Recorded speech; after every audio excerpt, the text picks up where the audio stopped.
Welcome back everyone. आज फिर से मैं एक वीडियो आप सबके सामने लेके आई हूँ और आज की वीडियो में हम बात करने वाले हैं पैरों में सूजन होने के बारे में। पैरों में सूजन प्रेगनेंसी के टाइम पे क्यों होती है, कैसे होती है, बिना प्रेगनेंसी के भी क्या ये सूजन होती है या नहीं, ये सारी बातें आज हम इस वीडियो में करने वाले हैं। जो लेडीज़ प्रेग्नेंट हैं या जिनके घर में प्रेग्नेंट लेडीज़ हैं, उन दोनों लोगों के लिए ये वीडियो बहुत ही ज़्यादा इन्फॉर्मेटिव होने वाली है। इन जनरल भी अगर आप जानना चाहें तो भी आपके लिए वीडियो बहुत ही ज़्यादा इन्फॉर्मेटिव होने वाली है, इसलिए वीडियो में एंड तक बने रहें, वीडियो को पूरा देखें ताकि आपको सटीक नॉलेज मिले। अगर मेरी वीडियो पसंद आए तो प्लीज़ मेरे चैनल को सब्सक्राइब करें, वीडियो को लाइक करें, शेयर करें और ज़्यादा से ज़्यादा लोगों तक ये इन्फॉर्मेशन शेयर करें। चलिए वीडियो में आगे बढ़ते हैं और बात करते हैं पैरों में सूजन प्रेगनेंसी के टाइम पे कब आती है और क्यों आती है, कैसे आती है। उससे पहले मैं आपको ये बताना चाहूँगी कि प्रेगनेंसी के टाइम पे पैरों में सूजन आना एक कॉमन चीज़ होती है अगर बहुत ही ज़्यादा सीवियर कंडीशन में ना हो तो। लेकिन पैरों में सूजन के साथ साथ हमें ये समझना बहुत ज़्यादा ज़रूरी है कि ऐसा क्या होता है कि जो वो सूजन आने लगती है। तो बात करते हैं पीडल एडिमा के बारे में। पीडल मतलब हमारे पैर, एडिमा मतलब सूजन। मेडिकल टर्म में पैरों में सूजन को पीडल एडिमा वर्ड यूज़ किया जाता है और हम उसे पीडल एडिमा बोलते हैं। पीडल एडिमा जो होता है वो इसलिए होता है, एक जनरल सी चीज़ है, आपकी पूरी बॉडी का जो बाहर है वो आपके पैरों पे रहता है। ग्रेविटी की वजह से आपका जो ब्लड फ्लो है वो भी नीचे की तरफ ज़्यादा रहता है। तो जब हमारे पैर वो ब्लड या फ्लूइड जो नीचे कलेक्ट हुआ है उसको पंप आउट नहीं कर पाते, ऊपर की तरफ पुश नहीं कर पाते हैं, उसके बहुत सारे रीजंस होते हैं और वही सारे रीजंस बताने के लिए मैंने ये वीडियो बनाई है। जब वो ब्लड फ्लो वहीं पे रिटेन होने लगता है या फ्लूइड वहीं पे कलेक्ट होने लगता है, उसी की वजह से हमारे पैरों में सूजन आने लगती है। उसके बहुत सारे ये भी कारण होते हैं कि वो बहुत सारी बीमारियों का एक सिम्टम भी होता है, एक सिंबल भी होता है। इसीलिए पैरों में सूजन को हमेशा हल्के में नहीं लेना चाहिए और अगर आपको इस तरीके की कोई भी प्रॉब्लम आती है तो आप अपने डॉक्टर से मिलकर तुरंत संपर्क करें। तो चलिए सबसे पहले जानते हैं कि प्रेगनेंसी के टाइम पे पैरों में सूजन क्यों आती है। अब कोई भी लेडी प्रेग्नेंट है तो जनरल सी बात है कि उसका जो वेट है वो भी बढ़ेगा, उसका जो एब्डोमिनल वेट है वो भी बढ़ेगा और उसका सारा भार जो है वो पैरों पे पड़ेगा, क्योंकि ऑब्वियस सी बात है हम 4 हाथ पैरों से नहीं चलते हैं, हम सिर्फ 2 पैरों से चलते हैं, जिसकी वजह से हमारे पैरों पे हमारे शरीर का वज़न बहुत ज़्यादा पड़ता है। नॉर्मली भी हम देखते हैं अगर कभी कभी बहुत ज़्यादा टाइम के लिए कोई इंसान बैठ जाए या जिसका वेट हैवी हो वो बहुत टाइम के लिए बैठ जाए या वॉक कर ले, चलने का काम कर ले, तो भी उसके पैरों में सूजन आ जाती है। तो प्रेग्नेंट लेडी तो ऑलरेडी अपने शरीर में इतनी सारी चेंजेस से डील कर रही होती है और उसी कंडीशन में उसी की वजह से उसके पैरों में सूजन जो है वो आने लगती है। पैरों में सूजन आने का एक रीज़न ये भी होता है कि अगर आपका बीपी रेज हो या फिर आपकी बॉडी में प्रोटीन की कमी हो तो भी पैरों में सूजन जो है वो आने लगती है। बहुत देर तक पैर लटका के बैठो तो भी पैरों में सूजन आती है और उसका रीज़न यही होता है कि ब्लड फ्लो जो है वो ऊपर की तरफ नहीं हो पाता। ये आप पॉइंट वाइज समझते हैं कि पैरों में सूजन के कारण क्या क्या होते हैं।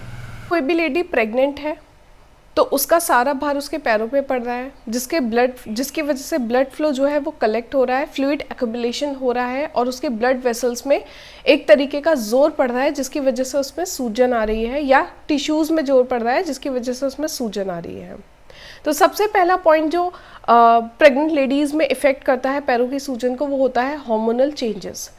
जब कोई भी लेडी प्रेग्नेंट होती है तो उसकी बॉडी में हार्मोन्स का उतार चढ़ाव जो है वो बहुत ही तेज़ी से होता है, बहुत ही रैंडमली होता है, जिसकी वजह से उसके पैरों में फ्लूइड एक्युमुलेशन होने लगता है। और जैसे कि मैंने आपको पहले बताया कि पैरों में एक्युमुलेशन इसलिए ज़्यादा होता है क्योंकि वहाँ पे ग्रेविटी का फोर्स सबसे ज़्यादा लगता है। ऑल ओवर हमारी पूरी बॉडी पे ग्रेविटी जो है वो एक सी लगती है, लेकिन क्योंकि ग्रेविटी अपनी तरफ अट्रैक्ट करती है इस वजह से पैर जो होते हैं हमारे वो ज़्यादा इफेक्ट हो जाते हैं।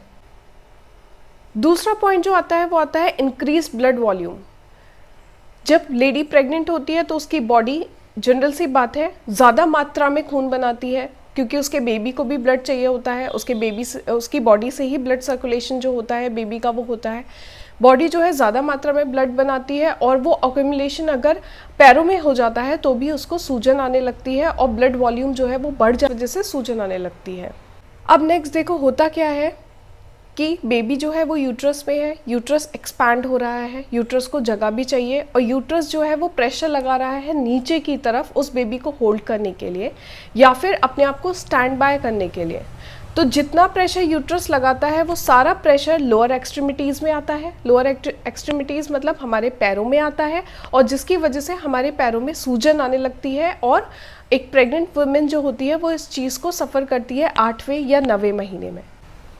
कभी कभी ऐसा भी देखा गया है कि अगर किसी पर्टिकुलर पर्सन में सोडियम इंटेक बहुत ज़्यादा होता है, नमक का कंजप्शन बहुत ज़्यादा होता है, तो भी उसके पैरों में सूजन आती है, क्योंकि सोडियम क्या करता है, वो फ्लूइड रिटेंशन करता है, वो पानी को या किसी भी पदार्थ को पैरों को में रोकता है, जिसकी वजह से पैरों में सूजन आने लगती है और ये चीज़ गर्भवतियों में बहुत ज़्यादा देखी जाती है।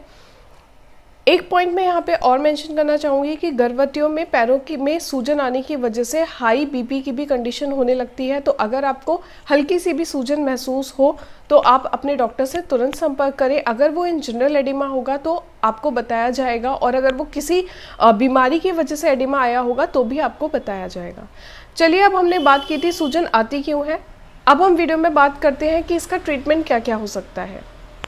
ट्रीटमेंट की बात करें तो सबसे पहला ट्रीटमेंट जो आता है पैरों में सूजन का, जो आप घर पे कर सकते हैं, वो ये है कि आप पैरों को एलिवेटेड रखें, मतलब पैरों को ऊंचा रखें। अगर आप ज़्यादा वक्त के लिए बैठते हैं तो पैरों को लटका के ना बैठें, पैरों को फोल्ड करके ना बैठें, उन्हें स्ट्रेट करके बैठें। कोई चीज़ रख लें और किसी चेयर पे या पिलो का सहारा लेके पैरों को हमेशा फैला के बैठें।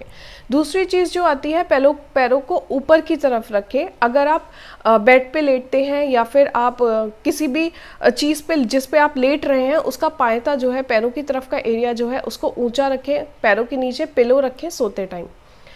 वाटर इनटेक अपना ज़्यादा करें, क्योंकि वाटर जो होता है, पानी जो होता है, हमारी बॉडी से टॉक्सिन्स रिमूव करता है। तो आप जब अपना वाटर इनटेक ज़्यादा करते हो तो ऑब्वियस सी बात है आपकी बॉडी से एक्सेसिव फ्लूइड जो है वो निकलेगा या फिर टॉक्सिन्स जो है वो निकलेंगी, जिसकी वजह से आपकी बॉडी फ्लूइड एक्यूमुलेशन जो होगा वो कम होगा। और एक्सरसाइज से भी आप पैरों का ब्लड फ्लो जो है वो मेंटेन कर सकते हैं, जिसकी वजह से आपको सूजन आने की कंप्लेन जो है वो नहीं होगी।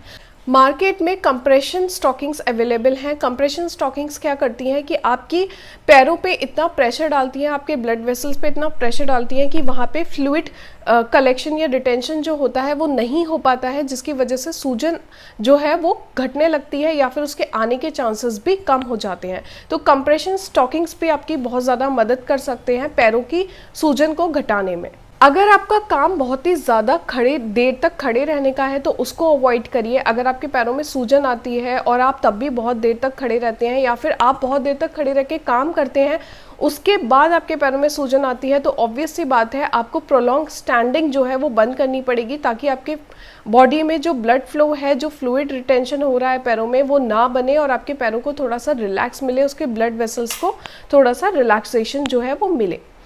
मसाज भी बहुत ज़्यादा हेल्प करती है स्वेलिंग के टाइम पे। अगर आप किसी भी ऑयल से या किसी भी ऑइंटमेंट से अगर आप पैरों की मसाज कराते हैं तो ब्लड फ्लो जो है वो बहुत ही तेज़ी से इम्प्रूव होता है और ब्लड का जो मूवमेंट है ऊपर की तरफ वो भी ज़्यादा होता है। तो अगर आपको पैरों में दर्द या पैरों में सूजन की कंप्लेन है, अगर आप प्रेग्नेंट हैं या आप प्रेग्नेंट नहीं है, दोनों ही कंडीशन में मसाज जो है वो आपके लिए बहुत ही ज़्यादा बेनिफिशियल प्रूफ हो सकती है। एक बात मैं यहाँ पे बहुत ही क्लियरली आप लोगों को बता दूं कि पीडल एडिमा जो होता है, पैरों में सूजन जो होती है, वो प्रेगनेंसी के टाइम पे बहुत ही कॉमन चीज़ होती है और लगभग 95% औरतों को ये होता ही है। तो एकदम से इससे घबराने की ज़रूरत नहीं है। अगर आपको लगे कि आपके पैरों में जो सूजन है वो बहुत ही ज़्यादा बढ़ रही है, हल्की फुल्की सूजन देखो आएगी, क्योंकि यूट्रस जो है वो अपना भार या आपकी बॉडी जो है वो जितने भी उसमें चेंजेस हो रहे हैं वो सारे इफेक्ट्स आपको पैरों में देखने को ईजिली मिल जाते हैं और यूट्रस की वजह से भी जो प्रेशर लगता है वो इजीली आपको आपके पैरों में देखने को मिल जाता है। लेकिन अगर आपको सूजन एक ज़्यादा क्वांटिटी में हो रही है, कंटिन्यूस बनी हुई है, जो मैंने चीज़ें आपको बताई जो आप घर में कर सकते हो, उसके बाद भी वो इम्प्रूव नहीं हो रही है, तो मैं आपको ये ज़रूर सजेस्ट करूँगी कि आप अपनी डॉक्टर से मिलिए, उनसे कंसल्ट करिए। हो सकता है आपकी बॉडी में प्रोटीन की कमी हो रही हो या फिर आपका बीपी रेज हो रहा हो। तो प्रेगनेंसी में सूजन आना नॉर्मल है, लेकिन प्रेगनेंसी एक ऐसी जर्नी होती है कि उसमें कोई भी किसी भी चीज़ को या किसी भी कंडीशन को हम लाइटली नहीं ले सकते। तो अगर आपको किसी भी तरीके की कंप्लेन हो रही है regarding swelling in your legs, तो आप जाके अपने गायनेकोलॉजिस्ट से कंसल्ट कर सकते हैं। जो लोग प्रेग्नेंट नहीं हैं वो ये सारी चीज़ें जो मैंने बताई थी पॉइंट वाइज वो अपने घर में ट्राई करें। हो सकता है उनको भी कोई अदर मेडिकल कंडीशन हो, जैसे शुगर पेशेंट्स में, डायबिटिक पेशेंट्स में भी वाटर रिटेंशन जो है वो पैरों में देखा जाता है, पीडल एडिमा जो है वो देखी जाती है। तो वो भी एक बार अपने डॉक्टर से कंसल्ट करें, उनसे मिले। अगर वो किसी डिजीज़ का सेकेंडरी या प्राइमरी सिम्टम होगा तो वो पर्टिकुलर आपको ट्रीटमेंट मिल जाएगा। और अगर ये सिर्फ एक जनरल प्रोलॉन्ग स्टैंडिंग या फिर ब्लड वेसल्स की वजह से आपको स्वेलिंग होगी तो वो भी आपके डॉक्टर्स जो हैं वो आपको बता देंगे। अगर वीडियो इन्फॉर्मेटिव लगी हो, आप रिलेट कर पाए हो, तो प्लीज़ वीडियो को शेयर करिए, मेरे चैनल को सब्सक्राइब करिए, वीडियो को लाइक करिए और जल्दी जल्दी मेरे 500 सब्सक्राइबर कराइए। मैं फिर से एक टॉपिक पे आपके सामने वीडियो लेके आऊँगी। Till then bye and thank you.